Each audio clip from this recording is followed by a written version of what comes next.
শিলাবৃষ্টি হচ্ছে সাজেকে প্রথম। হ্যালো, আসসালামু আলাইকুম। চলে আসলাম সাজেকের একটা নতুন ব্লগে। দেখতে পাচ্ছেন যে দূরে আমরা সাজেকের নিচে যে পাহাড়ের উপরে দেখতে পাচ্ছি যে একদম কালো মেঘ হয়েছে, অথচ কিছুক্ষণ আগে এখানে কিন্তু অনেকটাই সাদা মতন ছিল। মানে সাজেকে যে এত ঘন মেঘ এত দ্রুত আসে, এটা কিন্তু সাজেকে না আসলে হয়তো বা খুব কম মানুষই উপলব্ধি করতে পারবে। কিছুক্ষণ আগে যেখানে সাদা হয়েছিল সেখানে তো অলরেডি মনে হচ্ছে যে রাত হয়ে গেছে। দেখতে পাচ্ছেন যে মেঘগুলো খুব ঘন কালো হয়ে একদম এক জায়গায় জমা হতে চলেছে, এবং দূর থেকে দেখলে মনে হবে যে হয়তো বা সন্ধ্যার কিছুক্ষণ আগে, অথচ এটা কিন্তু একবারে ভরা দুপুরে। মেঘগুলো কিন্তু সব এক জায়গায় জমা হচ্ছে কালো হয়ে, আস্তে আস্তে বৃষ্টির ফোঁটাগুলো পড়ছে। হয়তোবা এই বৃষ্টি কিছুক্ষণের মধ্যে আরও বাড়তেই থাকবে। আমরা অপেক্ষা করছি সেই বৃষ্টিটা আজকে দেখার জন্য। হয়তোবা মহান আল্লাহ তাআলার অশেষ রহমতে আমরা সেই বৃষ্টির দেখা খুব শীঘ্রই পেয়ে যাব।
শিলাবৃষ্টি হচ্ছে সাজেকে প্রথম শিলাবৃষ্টি। সাজেকে প্রথম শিলাবৃষ্টি অসাধারণ। মাশাআল্লাহ মাশাআল্লাহ, এই প্রথম সাজেকে আসলাম, তাও আবার শিলাবৃষ্টি।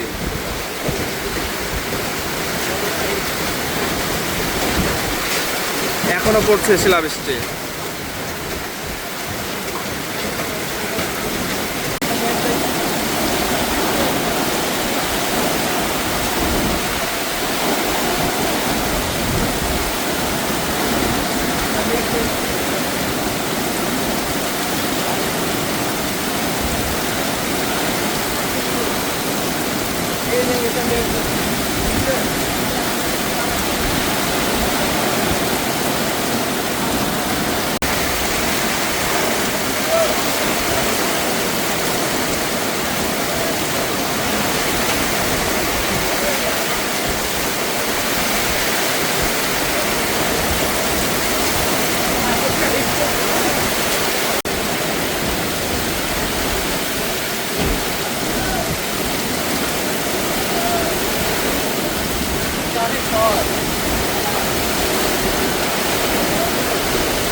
মেঘগুলো একদম আস্তে আস্তে চলে আসছে। বৃষ্টির পরে এই মেঘগুলো দেখতে খুব সুন্দর লাগে।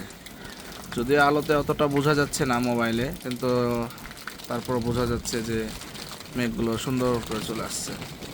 একদম দূরে, যত দূরে যাওয়া যায় সবুজ হালকা হালকা হয়ে গেছে এখন। আসলে বৃষ্টির পরে প্রকৃতি আলাদাই সৌন্দর্য ধারণ করে।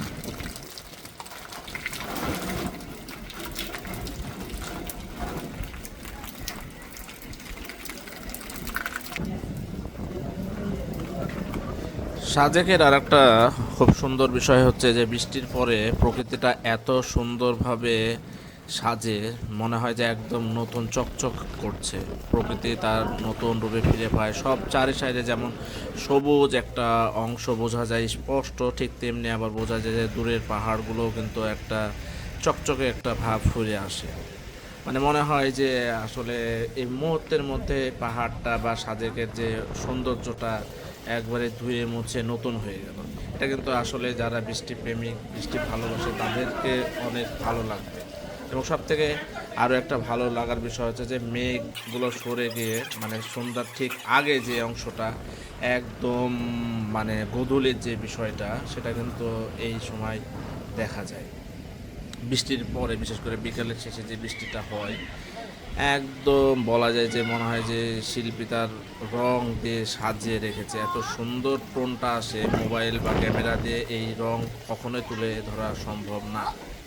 তারপরেও হয়তোবা আপনারা দেখলেই বুঝতে পারছেন যে কত সুন্দর একটা কালার এই জায়গায় কিন্তু ফুটে উঠেছে। আমরা চেষ্টা করছি সেটাই তুলে ধরার। আসলে সাজেকের সৌন্দর্য এক কথায় বলে শেষ করা যাবে না। সবথেকে বড় সৌন্দর্য কিন্তু এই সূর্যের শেষ মানে গোধূলির সময়। খুব ভালো লাগছে এই সময়টা। অবশ্যই আমরা সেটাই তুলে ধরার চেষ্টা করেছি সমগ্র ভিডিওতে। একদম যে সাউন্ডটা সেটাও দিয়েছি। সামনে আরও নতুন কিছু নিয়ে ইনশাল্লাহ আসবো। সে পর্যন্ত সবাই ভালো থাকবেন, সুস্থ থাকবেন। দেখা হবে নতুন কোনো বিষয় নিয়ে, নতুন কোনো জায়গায়। আল্লাহ হাফেজ।